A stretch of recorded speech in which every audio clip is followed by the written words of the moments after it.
म्हणजे चैत्र महिना हा सुरू आहे आणि चैत्र महिन्यामध्ये प्रचंड तापमान असतं. यथा देहे तथा देवे. भक्तांची अशी भावना असते की आम्ही देहाला ज्या ज्या ऋतूमध्ये जे जे उपचार करतो ते सगळे उपचार आम्ही आमच्या देवाला अथवा संतांना करू. म्हणजे पावसाळ्यामध्ये आपण छत्री वापरतो तर देवालाही पाऊस लागू शकतो अशी भावना अंतःकरणात निर्माण होते. म्हणून काहींच्या देव्हाऱ्यात पावसाळा लागला की देवाच्या वर छत्र धरलं जातं. आम्हाला थंडी वाजते म्हणून आम्ही गरम कपडे वापरतो थंडीच्या दिवसामध्ये. देवाला पण थंडी वाजू शकते, आमच्या आराध्याला पण थंडी वाजू शकते. म्हणून उत्तरेत जर तुम्ही गेलात तर त्यांच्या कन्हैयाला ते अतिशय गरमीचे जे कपडे, मग स्वेटर असेल, कानटोपी असेल, हे सगळे देवाला ते वापरतात 4 महिने थंडी जोपर्यंत आहे तोपर्यंत.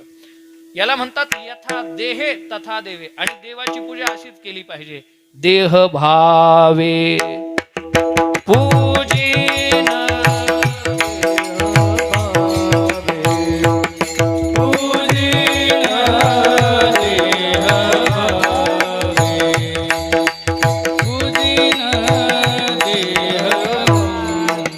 देह भावे पूजिन. देहाला जसं पूजतो, देहाविषयी जसा भाव आपल्या अंतःकरणामध्ये असतो तसाच भक्तांविषयी असला पाहिजे. म्हणून आता उन्हाळा चालू आहे, उन्हाळ्याची प्रचंड गरमी आहे आणि निवृत्तीनाथ हे ब्रह्मगिरीच्या कुशीत आहे. समाधी त्र्यंबक शिखरी मागे शोभे ब्रह्मगिरी.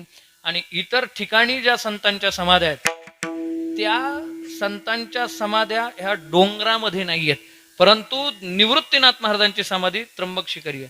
आणि उन्हाळ्यामध्ये उष्णतेनं प्रचंड पर्वत गरम होतो ब्रह्मगिरी आणि तो सारखा उष्णता सोडत असतो. आणि निवृत्तीनाथ महाराज सुद्धा तपश्चर्येनं तप्त झालेले आहेत.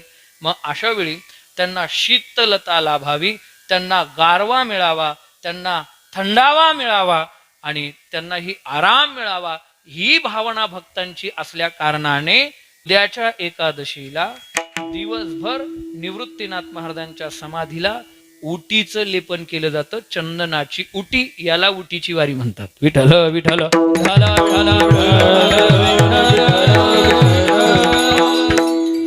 आणि चंदनाचं लेपन करून चैत्रवद्ध एकादशीच्या दिवशी दिवसभर ठेवलं जातं.